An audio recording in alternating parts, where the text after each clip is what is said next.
Esse que eu chamo de sinais gerais, eu separo um pouco dos sinais específicos pelo seguinte: quais são alguns sinais específicos? Eu vou dar só alguns exemplos.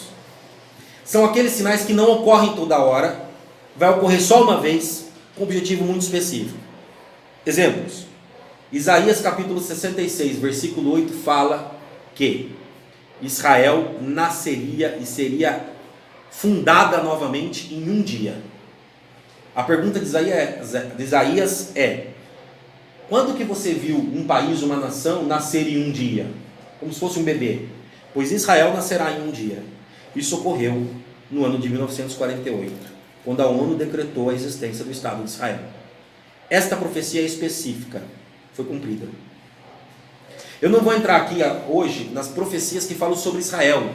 O deserto floresceu, o que aconteceria com Israel. Israel voltando para sua terra natal, que o povo tinha sido expulso. A língua hebraica voltando a ser falada, há profecia sobre isso. A língua que já tinha sido morta voltou a ser falada no mundo, o hebraico. Tem muitas profecias específicas sobre Israel.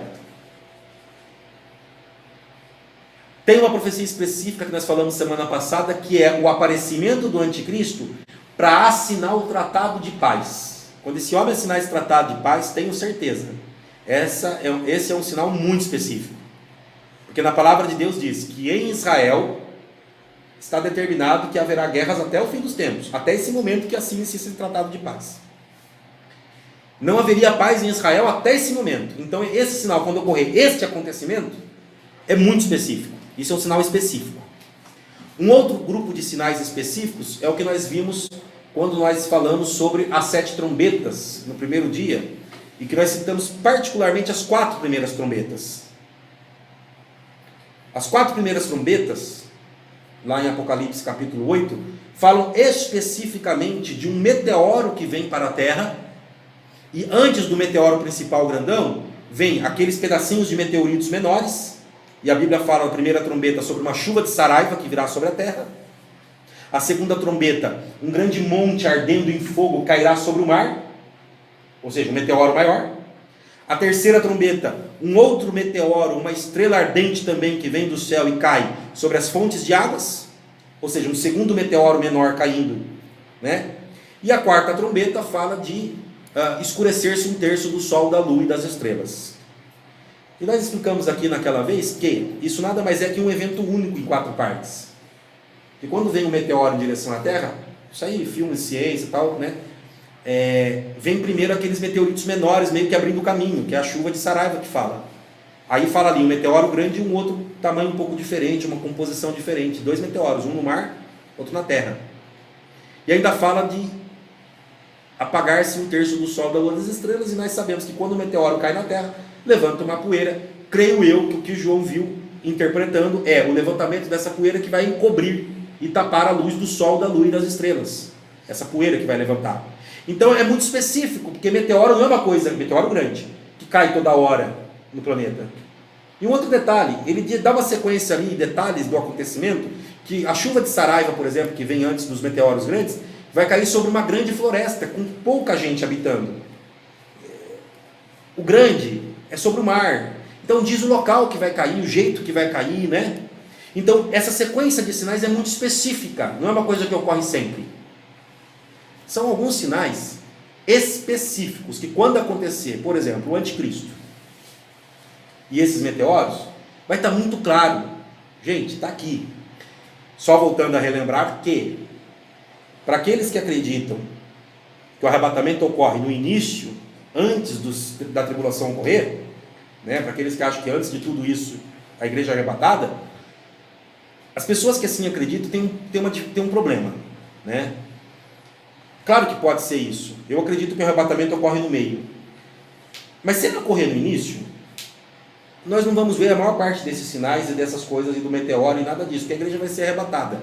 O problema é os cristãos acreditarem só nessa posição, porque os teólogos estudiosos, de acordo com o que tem na Bíblia, tem 3 posições. Ou o arrebatamento ocorre nesse momento inicial, ou no meio da tribulação, quando 3 anos e meio o anticristo rompe o tratado de paz, ou ao final de tudo dos 7 anos, né? São 3 possíveis entendimentos. Eu creio que é no meio, mas os 3 entendimentos são defendidos por grandes teólogos no mundo. Posso estar errado também. O problema de acreditar que é no início é que parece que os crentes se esquecem, eles só falam assim: eu não tenho que me preocupar com nada disso não, porque eu não vou estar aqui. Eu não tenho que saber desses sinais não, porque eu não vou estar aqui. Eu não quero saber de nada disso, porque eu não vou estar aqui. Mas se for no meio, você vai estar aqui. E aí?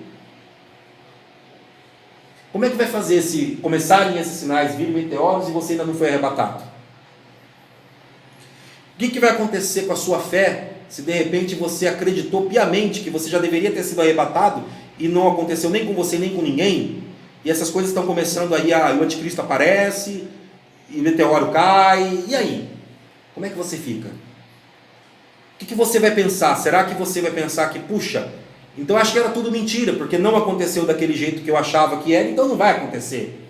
Eu acho que, embora isso possa ser verdade, e existe uma chance de que também seja assim, nós temos que estar preparados para estarmos aqui nesse momento, para presenciarmos a queda desses meteoros,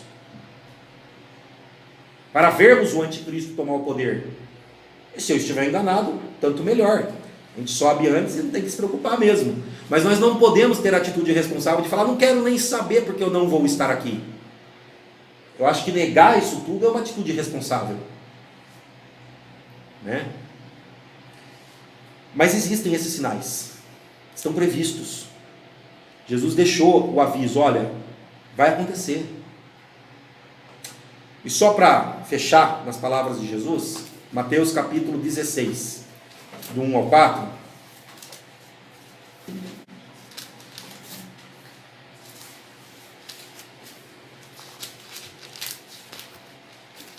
Mateus capítulo 16, versículos de 1 ao 4.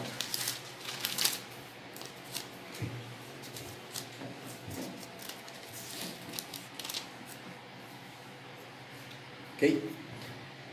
E chegando-se os fariseus e os saduceus para o tentarem, pediram-lhe que lhes desse algum sinal do céu. Mas ele respondendo disse-lhes: quando é chegada a tarde, dizeis: haverá bom tempo, porque o céu está rubro. Pela manhã, hoje haverá tempestade, porque o céu está de um vermelho sombrio. Hipócritas! Sabeis discernir a face do céu e não conheceis os sinais dos tempos? Uma geração má e adúltera pede um sinal. Nenhum sinal lhe será dado, senão o sinal do profeta Jonas. E deixando-os, retirou-se. O que eu quero dizer com isso? Ele já disse quais são os sinais, está na Bíblia. Mas se algum de nós quiser falar: mas eu não quero este sinal, eu quero que o Senhor me mostre um outro tipo de sinal. Eu quero, sei lá, que venha um anjo falar comigo. As pessoas aqui exigiram de Jesus algum sinal. Jesus estava fazendo vários sinais, mas elas queriam algum outro. Jesus falou: não vou falar nada para vocês não lhes dou satisfação. Não quero saber de conversa. Não vou dar sinal nenhum a mais para vocês. Fiquem com o sinal do profeta Jonas. E depois é explicado na Bíblia no sentido que, assim como Jonas ficou 3 dias no ventre do grande peixe, ele também, Jesus, ficaria 3 dias no ventre da terra antes de ressuscitar. Sinal de que eu ressuscitando, eu estou mostrando para vocês quem eu sou. Mas as pessoas querem ficar... Deus está falando quais os sinais. Perguntaram ali, né? Que sinais? Mostra um sinal aí, né? Seus hipócritas. Você olha para o céu, para o clima, você sabe se vai chover, se vai ter tempo bom pelo jeito que está o céu. E vocês estão olhando as coisas e não sabem reconhecer o fim dos tempos, o julgamento, o operar de Deus, o reino de Deus? Vocês não conseguem enxergar, não? Seus hipócritas. Como é que faz? Jesus está dizendo assim: estes sinais são para que vocês fiquem atentos, são para que vocês sejam avisados. Em outras palavras, se não quiserem se considerar avisados por estes, ou quiserem achar que não é bem assim, que esses sinais não valem nada, ok, mas eu não vou dar outro sinal só porque você quer. Eu não vou mandar mais sinais só porque vocês rejeitam os que eu mandei. Está entendendo? Eu falei que eu ia dar uma introdução dos sinais. Tem muitos. São muitos, gente. São muitos. Não dava para falar hoje. Eu só quero chamar a atenção para um versículo como início para o próximo. Não vou nem citar o versículo. Eu não vou nem ler o versículo. Só vou lembrar vocês. Jesus, aliás, a gente já leu, Jesus falou que essas coisas seriam um princípio de dores, né? Quando ocorressem guerras, rumores de guerras. E Paulo, ele cita essa questão de princípio de dores, mas ele complementa dizendo dores de parto.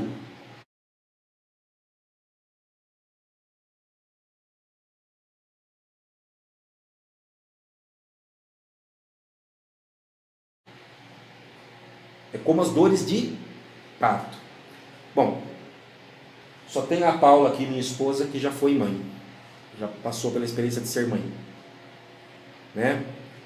E eu acompanhando ela, eu sei, o Aldo deve ter acompanhado também, acompanhou de perto, sabe que, eu não sei se mais alguém acompanhou o parto, gravidez, gestação. Antes de chegar a hora para valer, a mulher tem alguns sinais no parto. E tem algumas contrações, 1, 2, 3 dias, algumas até uma semana ou 2 antes, os chamados alarmes falsos. E principalmente a mãe de primeira viagem, ela começa a sentir aquela dorzinha, já corre para o hospital achando que vai nascer. Mas aquilo é só o princípio de dores. Depois que ela vai 1, 2 ou 3 vezes no médico achando que vai nascer, o médico dá uma orientação assim: quanto tempo entre uma contração e outra? Quando entre uma contração e outra tiver 5 minutos só, tem uma contração, aquilo que a mulher sente, uma dor aqui, né? Respira rápido, porque está tudo apertando, aí para, mas 5 minutos depois já começa a outra. Aí é hora do parto. Então aquele princípio de dores, aquelas primeiras dores que vem, mas que ainda não está de cada 5 minutos, é só o princípio de dores. Por que eu acho que Jesus quis comparar, e Jesus falou princípio de dores e não usou a palavra parto, mas Paulo complementa dizendo que essas dores, falando do mesmo assunto sobre o fim dos tempos, Paulo diz que são dores de parto. Essas dores são dores de parto, é uma comparação com as dores do parto. Por que eu creio que eles compararam assim? É por causa daquilo que Jesus falou, que no início das guerras e rumores de guerras, ainda não é o fim, ainda não está na hora do parto. Porque quando chegasse a hora, ia ser de 5 em 5 minutos, né, metaforicamente falando, os sinais aconteceriam com tanta frequência e com tanta intensidade, porque a mulher que passa por isso sabe que aquela primeira dor que ela achou que era, não é nada comparado à dor da hora do parto mesmo. É isso, Paulo? Aquela primeira dor do primeiro filho que você pensa que é, ai, doeu. Aí quando vem a dor mesmo, você fala, aquilo lá não era nada. Aquela primeira dor era o princípio só das dores, não é nada. Comparado com a dor do momento correto. Eu creio que ele fez essa comparação com esse objetivo, sim. De nos mostrar que aconteceriam esses sinais gerais viriam vindo, mas em algum momento ia começar a acontecer com muito mais frequência, com muito mais intensidade, até chegar o momento do parto, comparando o momento do parto com o arrebatamento. Amém? Vamos ficar atentos aos sinais, fiquem de olho, não deixem de crer.